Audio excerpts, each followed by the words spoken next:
truth. Oh darling, let me be your mountain, 'cause I see it as my goal.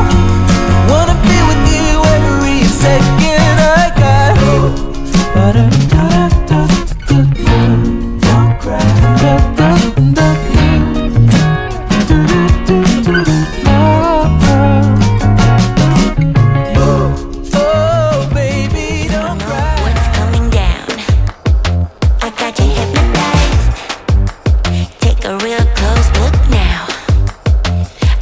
Show you how I'm about to get down. So keep it up right now. So keep it up. So keep it up with me. I need to move. I need to feel the beat. Don't be a fool. You wanna hang with me. Life isn't easy.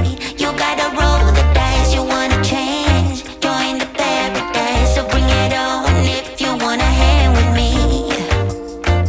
Right.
Parce que la cybersécurité, en fait, c'est de la gestion de risques cyber. Donc il faut passer tout ça au crible par de l'analyse de risque, en sorte que de l'analyse des risques, on arrive à réellement, on va le faire sur la base du risque qu'on a réussi à identifier. Et derrière, je peux aussi recommander, et c'est ce qu'a fait le GIOD, de mettre en place un socle, c'est-à-dire de dédier réellement une équipe qui va travailler vraiment 24 heures sur 24, 7 jours sur 7 sur les questions de gestion d'incidents cyber. D'accord? Et je vais ajouter également la certification. À investir ou à donner beaucoup dans les projets liés à la cybersécurité.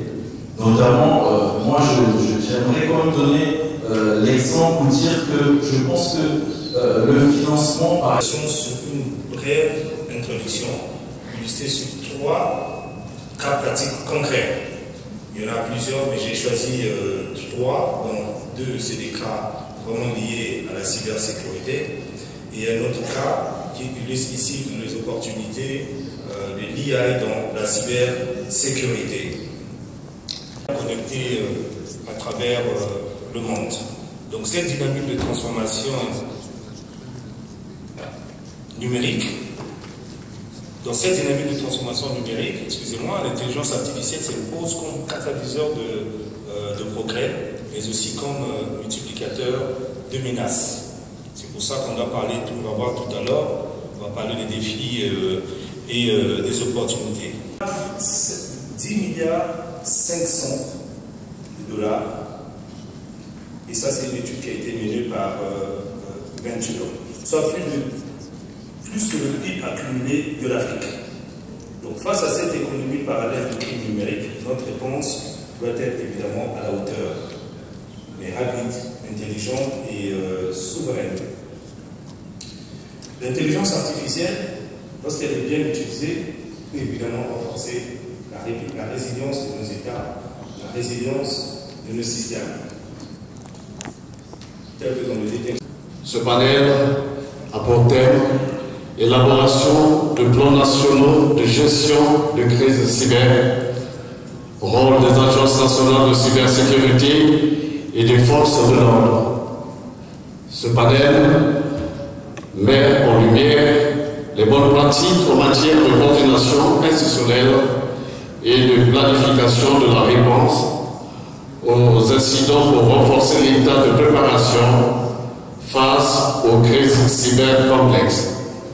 Ce panel va être modéré par Mme Lorraine Messler, responsable régional spécialisé Interpol. Et comme intervenant à ce panel, nous avons M. Tony Chimouzi, inspecteur adjoint détective, expert en criminalistique numérique, police de la République du Zimbabwe. M. Henri Franck Yei, chef de département CICRT Côte d'Ivoire. M. Ben Rached Marwan, coordinateur principal en cybersécurité de l'Union internationale de télécommunications.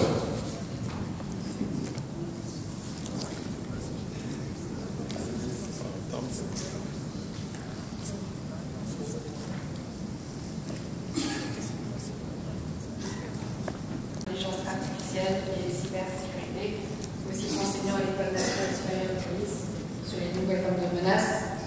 Et je vais aussi appeler M. Marciac Malanga, CISO, Agence de régulation des postes et des communications électroniques de la République du Congo.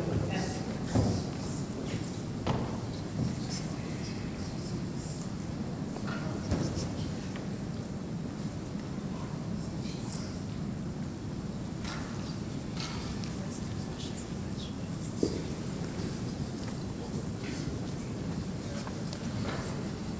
Alors, bonjour à tous et merci aux panélistes d'être présents avec nous cet après-midi. Donc, comme l'a annoncé notre collègue, nous allons parler des plans de gestion de crise cybernétique au niveau national. Et on a la chance d'avoir 5 panélistes qui viennent de milieux très différents, ce qui nous donnera des perspectives très intéressantes sur le sujet. To provide them with the digital evidence so that they can finalize their cases. And my other duty is to assist the judicial to interpret the digital evidence or the expert report that I submit to them. And the other duty that on va différentes agences et le besoin de tous travailler ensemble contre la sécurité cybernétique. Donc on va passer des certes au secteur judiciaire. Donc Murphy, du côté judiciaire, est-ce que vous pouvez nous parler un petit peu du rôle des magistrats dans la gestion de crise cybernétique, s'il vous plaît? Merci. Merci pour la question posée. C'est avec Alain Pété que je prends la parole ce matin. Comme vous l'avez su le rappeler, je suis le secrétaire général du Réseau national des magistrats en intelligence artificielle et en cybersécurité. Je suis également enseignant à l'École nationale supérieure de police, dite UNSP. Et donc, pour revenir donc à votre question, permettez-moi aussi de saluer d'abord le génie organisateur de cette cybermiracle 2025 qui, à mon sens, est un laboratoire unique où l'on forge la souveraineté numérique de l'Afrique. Ceci étant dit, nous vivons aujourd'hui dans un monde où les machines silencieuses en froide peuvent engendrer des crises retentissantes. Et donc là, ça permet à dire que les cybermenaces, ce n'est plus une hypothèse, mais c'est une certitude. Donc, pour revenir donc à la question en ce qui concerne le rôle de magistrat dans la gestion des crises cyber, j'aimerais tout simplement dire que le magistrat est le garant de l'application de la loi et de la protection des libertés individuelles. Et en ce sens, le magistrat a trois rôles qu'il joue, notamment celui qui concerne donc la protection. Donc il est censé protéger, il est censé poursuivre les malfaiteurs, et il est également censé aussi prévenir. Et c'est comme ça que je découvrirai donc ma petite présentation aujourd'hui.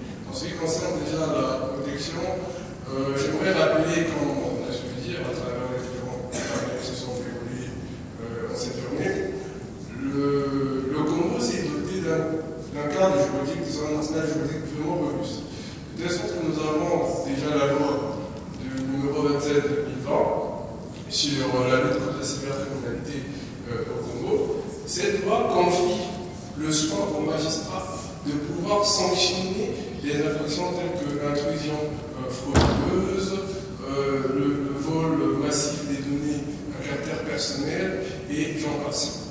Et nous sommes sans ignorer que le Congo a vu émerger plusieurs cybercrises. Et si j'ai bonne mémoire, il y a l'affaire de la banque postale qui me revient de 2021 où cette dernière a été victime d'une cyberattaque par laquelle les cybercriminels ont réussi à spolier plus de 2 milliards de francs CFA. Donc vous voyez que c'est vraiment un préjudice assez énorme qui peut mettre à mal l'économie d'un État. Et donc, pour revenir donc à la protection, nous avons bien évidemment la loi de 2026/2020 relative donc à la cybersécurité.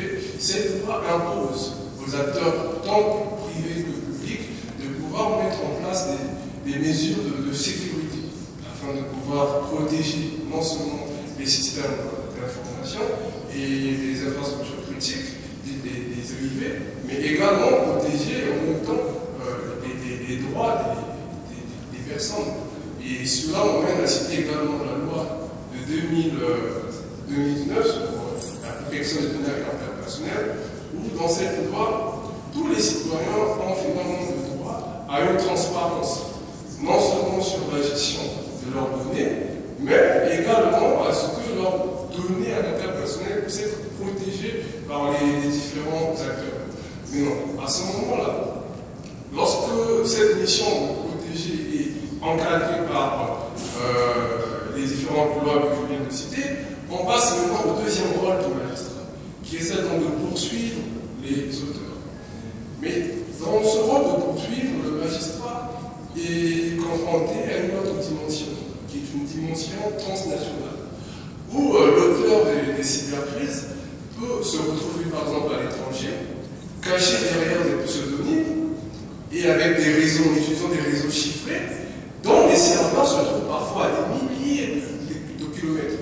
À ce moment-là, ça devient difficile pour le magistrat de D'autant plus en absence, par exemple, de convention, là je parle de la convention de Budapest, en absence de cette convention, le magistrat se retrouve mêlé. Parce que c'est vrai qu'aujourd'hui on parlerait de la convention de Malabo, parce que le Congo a ratifié cette convention, je pense, en 2020, mais malheureusement pour nous, cette convention de Malabo a été pensée en 2014. Et elle n'est entrée en vigueur qu'en 2023 avec la Mauritanie, qui était donc le 15e pays qui a eu à ratifier cette convention.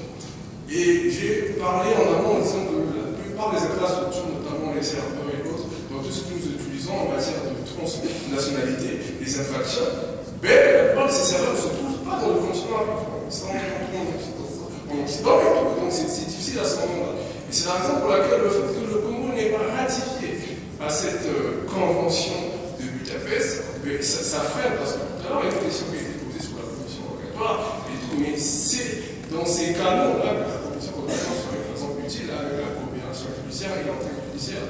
Donc, à ce moment-là, on comprend bien le frein, et ça rentre aussi dans le cadre de recommandations, que je vais faire aussi à la suite de mon intervention. Donc, pour finir avec finalement le deuxième rôle que j'ai cité, le rôle donc de poursuivre, il y a donc le troisième rôle. Et je vais m'appesantir sur le troisième rôle qui est la prévention. Parce que je pense qu'on l'a dit tantôt, vaut mieux prévenir que guérir. Parce que quand on cherche à guérir, en un moment il est déjà en réalité trop tard. Et donc c'est sur la prévention que je vais m'appesantir. Et dans la prévention, je voulais décliner en deux étapes simples. C'est la formation et la sensibilisation. Le rôle du magistrat, ce n'est plus seulement de juger. Non. Le magistrat doit en même temps participer à l'édification d'une culture de cybersécurité au niveau national, je veux dire. Donc, à ce moment-là, j'ai une anecdote que je pense que je vais partager afin que je pense que cela pourra mieux illustrer mon propos. Il y a eu un magistrat stagiaire lors d'une formation organisée ici à Brazzaville. Je pense que M. Eric Mouba, le promoteur du carrément, l'a fait mention. Et donc, à travers le réseau de magistrats, plusieurs magistrats ont bénéficié de cette formation. Et donc, il y a un magistrat stagiaire qui se rapproche de moi et me confie que tout ce qu'on est en train de nous dire, on n'a jamais fait à l'école. On nous a pas enseigné en procédure pénale comment gérer une preuve volatile qui peut disparaître en quelques secondes. On n'a pas appris cela à l'école. Et bien évidemment, cela doit nous pousser à réfléchir. Parce qu'aujourd'hui, l'ENA de Brazzaville, le programme de formation date de 2012. Et dans ce programme de formation, il y a une matière qu'on appelle informatique. Moi, je dirais plutôt que cette matière, c'est beaucoup plus consacré à la bureautique, comment utiliser Word. Donc, les magistrats, les auditeurs de justice, donc les élèves magistrats, lorsqu'ils sont encore à l'ENA, ils ne sont pas formés aux nouvelles formes de menaces, notamment la cybercriminalité, la protection de données, la cybersécurité.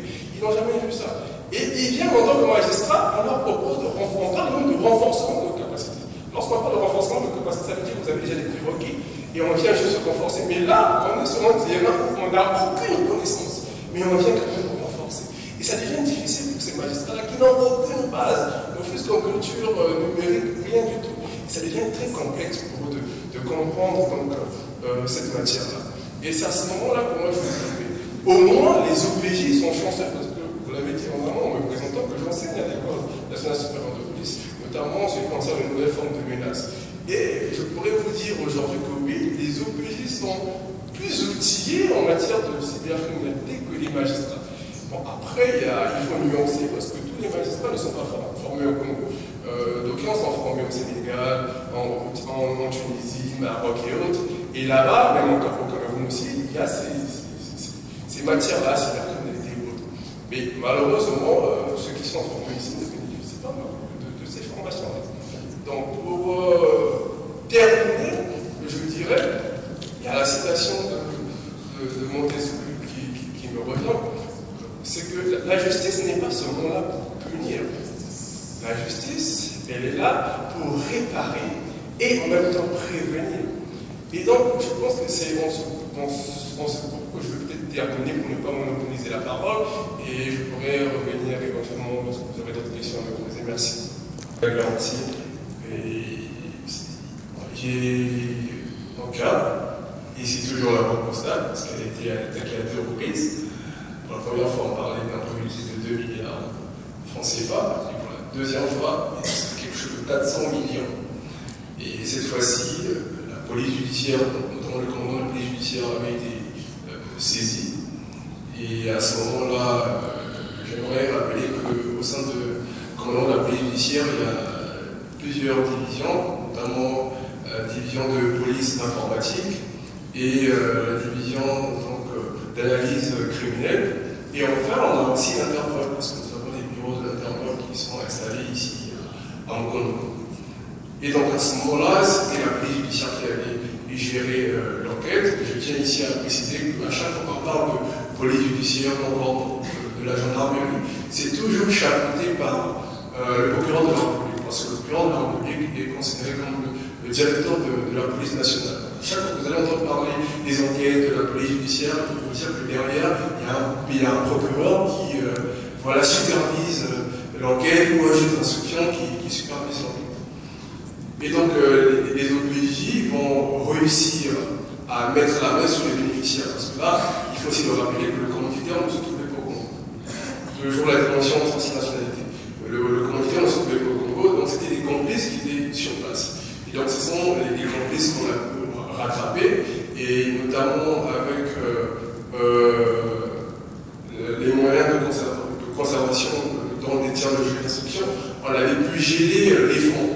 Ce qui a permis à la Banque Postale de pouvoir à la fois recouvrir pratiquement la totalité des fonds. Donc sur les 400 millions, on a pu atteindre, rattraper, disons, 350 millions de francs CFA. Et bien, les complices ont été déférés au parquet, et comme vous disiez tantôt, malheureusement, le commanditaire, on n'a pas pu mettre la main sur lui, mais n'empêche qu'une décision a été rendue, et je considère cela comme un succès. Merci. Merci beaucoup pour tous ces exemples. Marlon, welcome back to you. So, considering ITU's experience in assisting countries to strengthen their cybersecurity frameworks and crisis preparedness, could you share some practical steps or good practices that countries in Africa can adopt to develop effective national cyber crisis management plans? So, which institution work in the cybersecurity and what is their roles in this aspect? As soon as we define that, we need to move to conduct, let's say, risk assessment to identify the critical assets at national levels, and then from this identification, we need to classify these assets by criticity levels. As soon as we did these to both activities or to both frameworks should be defined, then we need to go to develop the National Cyber Crisis Plan. This National Cyber Crisis Plan, we need to define, based in the cybersecurity governance structures and based on the risk assessments, we need to define the escalation level, which kind of assets, in case of attacks, what is the escalation level we need to reach, the different threats levels. It can go from basic to the most critical threats. It can be classified between 3 to 5 levels. Also, we need to define the process of communication, the process of coordinations between the various stakeholders involved in this crisis management plan. Then, as soon as we finish, we need to move to which is a practice of cyber drills, which is similar to what we are doing here.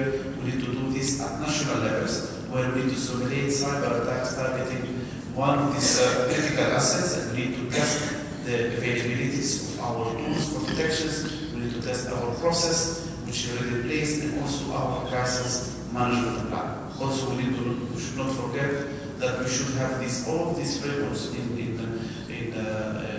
close coordinations with the multi-stakeholders and the various entities involved in cybersecurity at national level. It should not be only the government-only institutions, it should involve the academia, the private sector, etc. I think that's all from us. Thanks. Thank you. Thank you. Andy? Ok, merci.